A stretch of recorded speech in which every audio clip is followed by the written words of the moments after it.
पे जैसे कि हमारे लीडर्स और विजय जी ने बहुत ही खूबसूरती से एक एक बिंदुओं को, जैसे कि प्रेरणा लक्ष्य क्या है, प्रेरणा सूची क्या है, प्रेरणा तालिका क्या है, लर्निंग आउटकम क्या है, ये सारी चीजें टीचर्स के सामने प्रेजेंट की।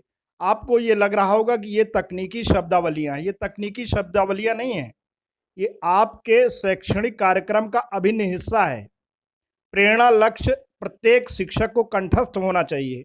ये आज का कार्यक्रम नहीं है, ये अब आपको बिल्कुल याद होना चाहिए। कक्षा 1 का हमारा जो है, अगर बच्चा भाषा में है तो उसे 5 शब्द एकदम हम सूची दिखाते हैं, सूची शब्दों का समूह होगा, उसे 5 शब्द बिल्कुल रिकॉग्नाइज होना चाहिए। बच्चा 20 शब्द कक्षा 2 में धारा रेखी प्रवाह में 1 मिनट के अंदर पढ़ ले, ये आपका प्रेरणा लक्ष्य है। बच्चा 30 शब्द प्रति मिनट कक्षा 3 में धारा रेखी प्रवाह से पढ़ ले, ये आपका प्रेरणा लक्ष्य है। छोटा सा उसको पैराग्राफ दे दिया गया और उस पैराग्राफ को उसे पढ़ना है, समझना है, उससे संबंधित उसको 75% प्रश्न के हल करने हैं, ये कक्षा 4 का प्रेरणा लक्ष्य है। ऐसे ही थोड़ा बड़ा अनुच्छेद होगा और उससे संबंधित 75% प्रश्नों का हिंदी या भाषा में उसको क्या करना है, उत्तर देना है, ये उसका प्रेरणा लक्ष्य है कक्षा 5 का। ऐसे ही गणित के सारे प्रेरणा लक्ष्य शिक्षकों को याद होने चाहिए, क्योंकि जब आपको लक्ष्य ही नहीं क्लियर रहेगा तो आप कितने कदम चल पाएंगे। तो सबसे बड़ी बात एआरपी के लिए भी और हमारे शिक्षक भाई बहनों के लिए कि आपको प्रेरणा लक्ष्य क्लियर होना चाहिए। फिर बात विजय जी ने कहा प्रेरणा सूची, बहुत ही खूबसूरत ढंग से आपके द्वारा बताया गया कि प्रेरणा सूची कक्षावार विषयवार दक्षता है। सर ने कहा कि कक्षा 5 से बच्चा पास हो जाता है, किसी दूसरे क्लास में जाता है, उसको चीज़ें क्लियर नहीं रहती। तो आपकी जानकारी के लिए, सभी शिक्षक भाई बहनों की जानकारी के लिए बता देते हैं कि आपका ये दायरा कक्षा 5 से नहीं है, आपका ये दायरा कक्षा 3 से लेकर के 8 तक है। अगर कोई बच्चा कक्षा 3 में प्रवेश कर गया और उसे कक्षा 1 और 2 की विषयवार कक्षावार दक्षता नहीं आती है, तो आपका ध्यानाकर्षण मॉड्यूल शुरू हो गया। डॉक्टर संजीव शुक्ला उस समय एक्टिव हो जाएंगे, क्योंकि ध्यानाकर्षण मॉड्यूल का मतलब ये है कि हमारी विषयवार कक्षावार अगर दक्षता है तो बच्चे के बिहेवियर में वो विजिबल होनी चाहिए। तो अगर नहीं दिख रही है, कक्षा 1 में अगर विजय जी ने बताया कि कक्षा 1 में हमें इकाई की अंकों का ज्ञान बच्चे को कराना है और कक्षा 2 में अगर मान लीजिए 1 से लेकर के 99 तक की संख्याओं का ज्ञान कराना है, बच्चे के अंदर व्यवहार में ये चीज़ नहीं दिखी, तो कुल मिलाकर के आप क्या करेंगे, बेस लाइन डेटा कलेक्ट करेंगे। ऐसे बच्चे जिनके अंदर ये जो है क्वालिटी डेवलप नहीं हो पाई है, उन्हें सेग्रीगेट कर लेंगे, उन्हें अलग कर लेंगे, उन्हें 50 दिन का ध्यानाकर्षण शिविर देंगे।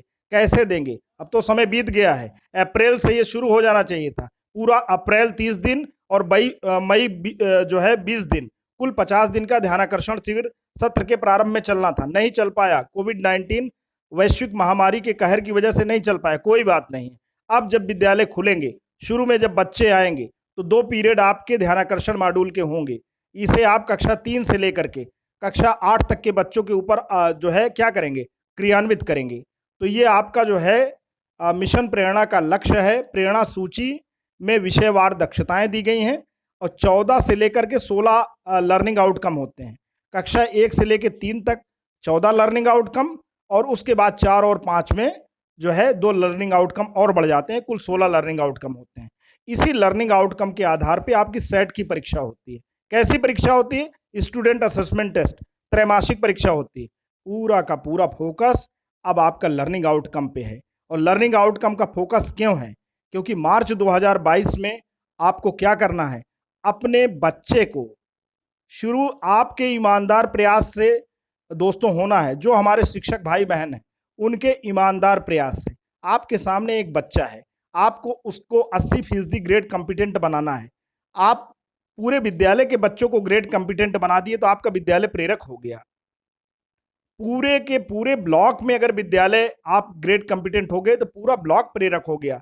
फिर बाहर से कोई संस्था आएगी जो कि हमारे राज्य परियोजना कार्यालय की होगी, पूरे ब्लॉक के केवल 20 स्कूल को सिलेक्ट करेगी। जैसे कि विजय जी ने बताया, केवल 20 स्कूल, वो भी रैंडम आधार पर सिलेक्ट किए जाएंगे। आपके खंड शिक्षा अधिकारी महोदय को भी ये जानकारी नहीं रहेगी कि कौन सा स्कूल सिलेक्ट किया गया। रेडी बहुत अच्छा चल रहा है, रेडी को नहीं किया गया, किसी ऐसे स्कूल को सिलेक्ट कर लिया गया जहां पे जिसका जो सोशल मीडिया में एक्टिव नहीं है, all of a sudden random selection होगा, वह संस्था आएगी और उसका मूल्यांकन करेगी। उस समय अगर आपका बच्चा, आपका विद्यालय ग्रेड कॉम्पिटेंट 80% नहीं हुआ, तो दोस्तों क्या होगा आप जानते हैं।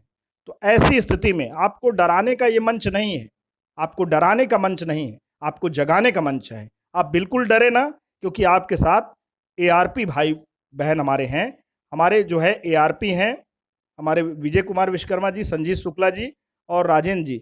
इस मंच से एक अपील भी है कि एआरपी के जो अवशेष फॉर्म है, फॉर्म मैंने निकाल दिया है, 30 जुलाई लास्ट डेट है। लक्ष्मणपुर से और एआरपी हमको मिलने हैं।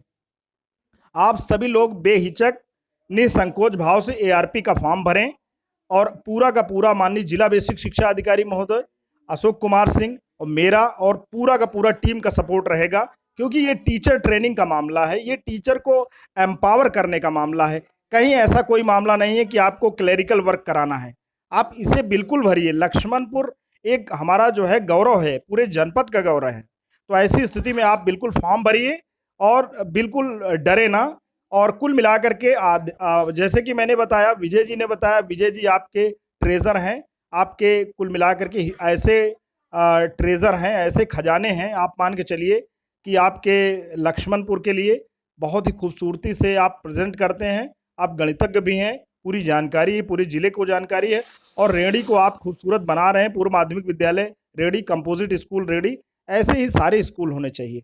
इस मंच से मैं माननीय खंड शिक्षा अधिकारी महोदय जी को और उस ब्लॉक में जो हमारे प्रतिनिधि हैं, शिक्षक प्रतिनिधि निर्भय भैया को, सभी के प्रति आभार व्यक्त करता हूं कि आपने हमें सुअवसर दिया। धन्यवाद।